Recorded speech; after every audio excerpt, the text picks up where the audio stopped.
எல்லோருக்கும் வணக்கம். இன்றைக்கி மை எக்ஸ்பீரியன்ஸ் வித் ராஜயோகா சீரீஸில் நம்ம பார்க்கக்கூடிய சப்ஜெக்ட் என்னென்னா காட்ஸ் அப்ரோச், பாபாஸ் அப்ரோச். கடவுள் ஒரு ப்ராப்ளத்துக்கு சொல்யூஷன் எப்படி கொடுக்குறாருன்னு பாருங்கள். எவ்வளோ ஒவ்வொருத்தருக்கும் ஏற்ற மாதிரி ஒரு சொல்யூஷன் கொடுக்குறாருன்றதுக்கு ஒரு எக்ஸாம்பிள். நான் 2 எக்ஸாம்பிள் சொல்ல போகிறேன். அந்த 2 எக்ஸாம்பிள்லேயும் எங்கள் முகப்பேர் ஏரியாவில் இருக்கக்கூடிய ஒரு பிரதரை பற்றி தான் பேச போகிறேன். அவர் பேர் சுரேஷ்னு பேர். ஏற்கனவே 2-3 வீடியோவில் சொல்லியிருக்கேன்.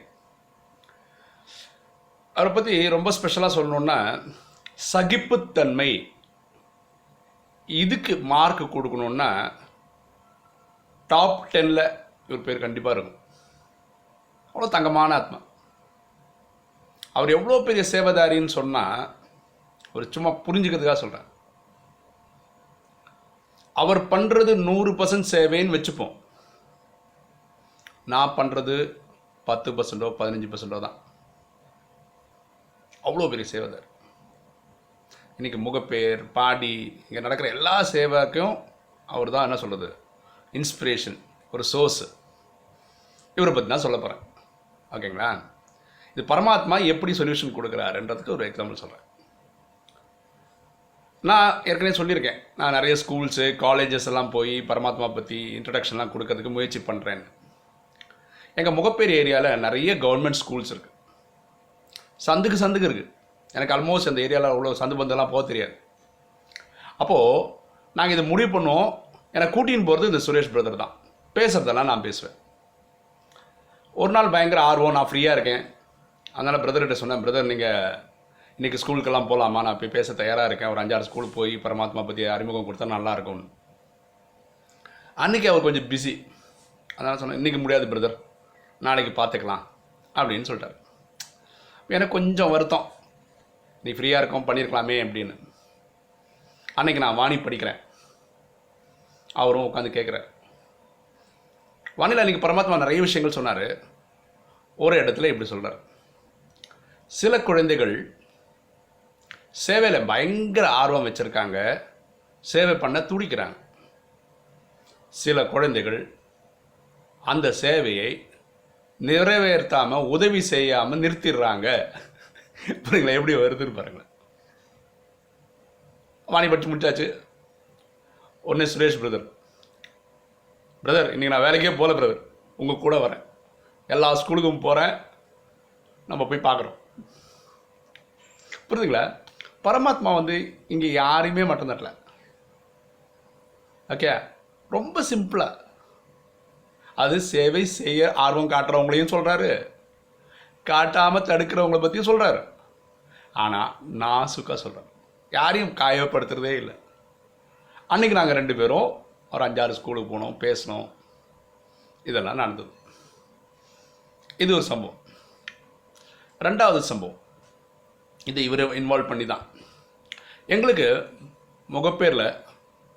முகப்பேர் ஈஸ்ட்டு, முகப்பேர் வெஸ்ட்டுன்னு இருக்குது, ஏரி ஸ்கீம்னு இருக்குது. இப்படி 4-5 இடத்துல எங்களுக்கு சென்டர் இருக்குது, கீதா பாடசாலைகள் இருக்குது.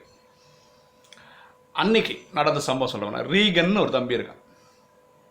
அவனும் பயங்கர சேவாதாரி தான். பயங்கர சின்ன பையன், பயங்கர துருன்னு இருப்பான். அவனும் நானும் மட்டும் ஈஸ்ட் சென்டரில் இருக்கோம். இந்த சுரேஷ் பிரதர் வேற ஒரு சென்டரில் இருக்கார், வேற ஒரு கீதா பாடசாலையில் இருக்கார். அவர் அங்கேருந்து இவரை ஃபோன் பண்ணி கூப்பிட்றான் அந்த தம்பியை, பாப்பா ஒரு சேவை இருக்குது வந்துரு அப்படின்னு. இந்த தம்பிக்கிட்ட பைக் இருக்குது, ஆனால் வண்டியில் பெட்ரோல் இல்லை. நான் சென்டருக்கு கிளாஸ் நடராஜா தான், நடந்து தான் போகிறேன், நடந்து தான் வரேன். அதனால் நான் இன்றைக்கி வண்டி எடுத்துகிட்டு போகல. அப்போ அந்த தம்பி சொல்கிறான், நீங்கள் கூப்பிட்ற இடத்துக்கு நான் வர்றதுக்கு என்கிட்ட வண்டியில் பெட்ரோல் இல்லை, கையில் காசு இல்லை. அப்போது நம்ம சென்டர்லேயே வேற ஒரு பிரதர் அவரோட வண்டியை பார்க் பண்ணிவிட்டு ஊருக்கு போயிட்டார். ஒரு 15-20 நாளுக்கு அப்புறம் தான் வரவே போகிறார். அந்த வண்டியில் ஃபுல் டேங்க் பெட்ரோல் இருக்குது. அப்போ சுரேஷ் பிரதர் அங்கேருந்து சொல்கிறாரு, நீ தேவையான பெட்ரோல் இந்த வண்டியிலேருந்து எடுத்துக்கோ, உன் வண்டியில் போட்டுக்கோ, நீ வந்துரு, நம்ம நாளைக்கு அதை ஃபுல் பண்ணிடலாம் அப்படின்னு சொல்கிறாரு. உடனே இந்த தம்பி சொல்கிறான், எப்படி இனியொரு வண்டி அவன் ஓனர் கேட்காம நம்ம எடுக்கிறோம் திருட்டோ, அது எப்படி நீங்கள் ஒரு அண்ணனாக இருந்து சொல்லலாம் அப்படின்னு விளையாட்டுக்கு கேட்குறாரு. ஆக்சுவலாக சுரேஷ் பிரதர் கேட்குறேன், யாரும் வண்டியே கொடுத்துருவாங்க. அப்படியே பெரிய இஷ்யூலாம் கிடையாது. அந்த பிரதர் இங்கே இருந்தால் அவர்கிட்ட கேட்டே எடுத்துருப்போம். அந்த பிரதர் இல்லை, ஓகே. ஸோ நமக்கு டைம் இருக்குது வந்து அதை ஃபில் பண்ணிக்கிறது. உடனே அவருக்கு பெரிய பிரச்சனைலாம் வரப்போகிறதில்ல. இந்த தம்பி இதுதான் பண்ணுறான், அப்படி எடுக்கிறான், இந்த சேவைக்கு போயிட்டான், இதெல்லாம் முடிஞ்சிச்சுன்னு வச்சுக்கோங்க. இன்ட்ரெஸ்டிங் வந்து அடுத்த நாள் சுரேஷ் இருக்கிறாரு, நான் வாணி படிக்கிறேன். இங்கே தாங்க பியூட்டி. பரமாத்மா வாணியில் ஒரு இடத்துல சொல்கிறார், சில நல்ல நல்ல குழந்தைகள் சின்ன சின்ன தவறுகள் செய்கிறார்கள். நான் சுரேஷ் பார்த்துட்டு திருப்பியும் படித்தேன். சில நல்ல நல்ல குழந்தைகள் சின்ன சின்ன தவறுகளும் செய்கிறார்கள், அது அவ்வளோ உத்தமம் இல்லை அப்படின்றார். இல்லை பியூட்டி பார்க்க வேண்டிய லைன் என்னன்னா, நல்ல குழந்தைகள் சொல்லியிருக்கலாம்.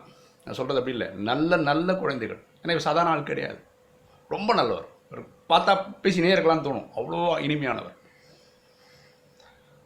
எப்போ ஒரு முதலாளியை கேட்காம நம்ம எடுக்கிறோமோ அது திருட்டு தான், அதில் சந்தேகமே கிடையாது.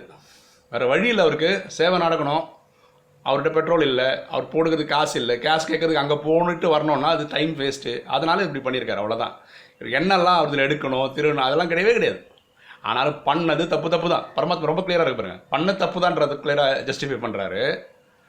ஆனால் இவர் நல்லவர்ன்றதுலையும் அவருக்கு எந்த சந்தேகமும் கிடையாது. பாருங்களேன், நம்ம கூட நம்ம ஒருத்தரை உடனே அப்படி இப்படி ஜட்ஜ் பண்ணிடுறோம். இந்த மாதிரி நீங்கள் சொல்லுங்களேன் பேசும்போது யாத்திரிட்ட. யாராவது ஒரு குடிக்காரன் இருக்கான்னு வச்சுக்கோங்களேன், அப்போ நம்ம எப்படி சொல்லணும்னா அவங்ககிட்ட, நீங்கள் நல்லவர் தான், நான் உங்ககிட்ட இருக்க பழக்கம் கெட்டதுன்னு சொல்லுங்களேன். அவரும் விட தாங்க ட்ரை பண்ணுறாரு, முடியல, அதனால குடிக்காரா இருக்கார். ஒருத்தர் ஸ்மோக் பண்ணுறான், அவனுக்கு அதே தான் கதை. ஸோ எப்படி பேசணும்னு வரை கூட பரமாத்மா வானிலை சொல்லித்தரார். அதனால தான் இந்த வீடியோக்கு பேரே சொன்னோம், காட்ஸ் அப்ரோச். புரியுங்களா? இதுலேருந்து நாங்கள் என்ன பண்ணுறோம், ரொம்ப மென்மையாகிடும். ஆஹா, இப்படி தான் பேசணுமா.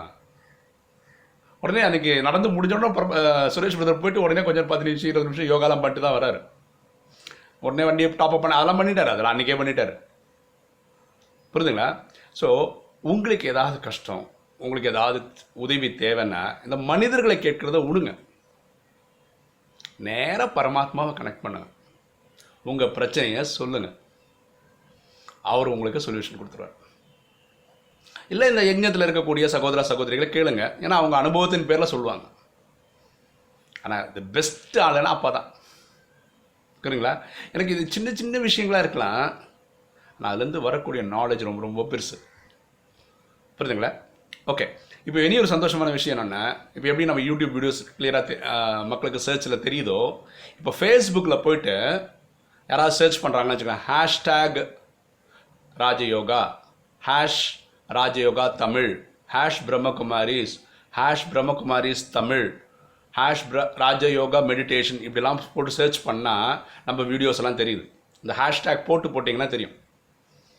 இது கூகுள் ப்ளஸ்ன்னு ஒன்று இருக்கு இல்லையா, அங்கேயும் போயிட்டு இதே ஹேஷ்டேக்லாம் போட்டிங்க, ராஜயோகா தமிழ், இதெல்லாம் ஸ்பேஸ் வரக்கூடாது, ராஜயோகா தமிழ் அப்படியே பக்கத்துலேயே போட்டுட்டு ஹேஷ்டேக் போட்டு சர்ச் பண்ணால் கூகுள் ப்ளஸ்லேயும் தெரியுது சர்ச்சில். அதனால் என்ன சொல்ல வரேன்னா, நிறைய ஆத்மாக்களுக்கு தெரிய வரும். இப்போ யாராவது உங்களை கேட்குறாங்க, உடனே நீங்கள் யூடியூப்பில் போய் இப்படி பாருங்கன்னு சொல்கிறது ஒரு மெத்தடு. இல்லைனா ஃபேஸ்புக்கு தான் வச்சுருக்காங்க அப்படின்னா நீங்கள் அந்த மாதிரி ஐடியா சொல்லலாம், இந்த மாதிரி போய் பாருங்கள், பிரேமானந்த நாராயணன் ஒருத்தர் போடுறாரு, நீங்கள் பார்க்கலாம், உங்களுக்கு யூஸ்ஃபுல்லாக இருக்கும்னு சொல்லலாம். ஓகே, உங்களுக்கு இந்த வீடியோலாம் பிடிச்சிருக்குன்னு நினைக்கிறேன். பிடிச்சிருக்கவங்க லைக் பண்ணுங்கள், சப்ஸ்கிரைப் பண்ணுங்கள், ஃப்ரெண்ட்ஸுக்கு சொல்லுங்கள், ஷேர் பண்ணுங்கள், கமெண்ட்ஸ் போடுங்க. தேங்க்யூ.